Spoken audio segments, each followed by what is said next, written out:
চলো আজ আমি তোমাদের সাথে শেয়ার করবো একটা আইব্রো মেকআপ টিউটোরিয়াল। আর তার জন্য লাগছে কয়েকটা ব্রাশ, একটা কনসিলার, একটা আইব্রো প্যালেট, একটা আইব্রো পমেট, আর লাগছে একটা স্পুলি। তো ফার্স্টেই আমরা যেটা করব, খুব ভালো করে আইব্রোটাকে কম্ব করে নেব। যে কোনো কসমেটিক স্টোরে তোমরা এই ধরনের স্পুলি কিন্তু পেয়ে যাবে।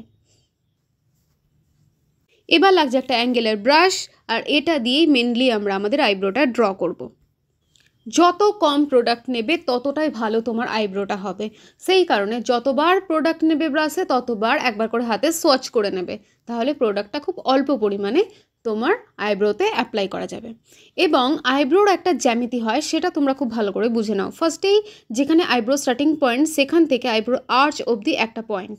নাকে বরাবর তুমি যদি মেপে নাও তাহলে দেখবে আইব্রোটা যেখানে স্টার্ট হচ্ছে আর নাকটা যেখানে শুরু হচ্ছে সেটা একটা পয়েন্ট, আইব্রো আইবল নাকের লতি একটা পয়েন্ট, এবং আইব্রো টেল, আইব্রো বল এবং নাক টোটাল আর একটা পয়েন্ট।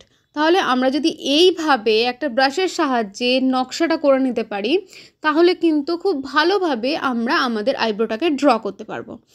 এই স্টার্টিং পয়েন্টগুলো জাস্ট জুড়ে দাও আর তোমাদের আইব্রো দেখবে একদম রেডি হয়ে গেছে। অনেকের হয় কি, একটা আইব্রোর সাথে ম্যাচ করে না। এইভাবে তোমরা যদি আইব্রোটা ড্র করো তাহলে কিন্তু খুব ইজিলি তোমরা আইব্রো করতে পারবে এবং কোনো রকম কোনো প্রবলেম হবে না।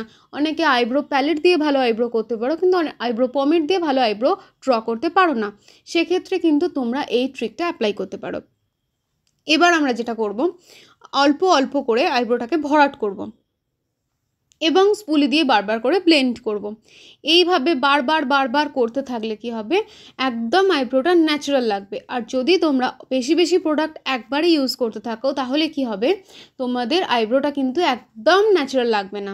তো সেক্ষেত্রে একটা স্ট্যাম্প টাইপের দেখতে লাগবে, স্টিকার টাইপের লাগবে। তো আমি বলবো অল্প অল্প করে প্রোডাক্ট দাও আর অল্প অল্প করে তোমরা ব্লেন্ড করতে থাকো স্পুলি দিয়ে। তাহলে কি হবে, তোমাদের আইব্রোটা কিন্তু খুব সুন্দর দেখাবে।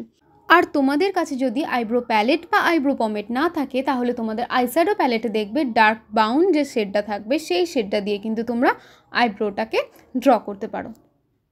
দুটো আইব্রোর আর্চ বা আইব্রো সমান রাখার জন্য তোমরা যেটা করবে সেটা হচ্ছে যে কোনো একটা লিপ লাইনার নিয়ে নেবে। এবং লিপ লাইনার যেহেতু কালারফুল হয় সেহেতু তোমাদের বুঝতেও কোনো অসুবিধা হবে না। আইব্রোর যে স্টার্টিং পয়েন্ট, আইব্রোর মিডিল পার্ট আর আইব্রোর যে টেল, এই তিনটে জায়গায় তিনটে পয়েন্ট করে নেবে লিপ লাইনার দিয়ে। তারপর তুমি আইব্রো প্যালেট ইউজ করো কি পমের ইউজ করো, তোমার ইচ্ছা। এবার সেটা দিয়ে তুমি যখন ওই ডটগুলোকে মিলিয়ে দেবে এবং তোমার আইব্রোটা যখন হয়ে যাবে তখন ওই লিপ লাইনারটাকে আলাদা করে মুছে দেবার কোনো দরকার নেই, কারণ তুমি কনসিল করবে আর কনসিল করলে কিন্তু সবটাই হাইড হয়ে যাবে।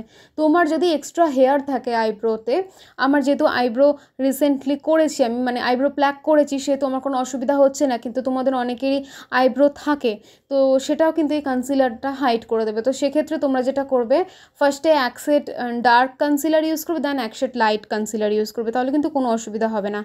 আর তোমাদের বলছি, যারা তোমরা আগে বেস করবে দেন তারপর আইব্রো করবে, তারা যেটা করবে, আইব্রো করার সময় আমি বলবো নিচের পোর্শনটা, মানে আইব্রোর নিচের দিকটা তোমরা চেষ্টা করবে ডার্ক শেড ইউজ করা, লাইট শেড ইউজ করা, সেটা তোমার ব্যাপার, কিন্তু ওপরের দিকটা চেষ্টা করবে স্কিনের যে শেডটা তুমি ইউজ করেছো বেস হিসেবে সেই শেডটাই ইউজ করার, তাহলে না হলে কিন্তু মিসম্যাচ। আর যারা আগে বেস মেকআপ করবে পরে আইব্রো করবে তাদের তো কোনো অসুবিধা হওয়ার কথাই নয়, কারণ তারপর তোমরা অনেক ভুল শোধরাবার টাইম পাবে। দেখো আমার আইব্রোটা ড্র করা কিন্তু একদম ডান। কেমন হয়েছে অবশ্যই জানিও। আর আজকের পর থেকে আশা করি তোমাদের আইব্রো নিয়ে আর কোনো প্রবলেম থাকবে না।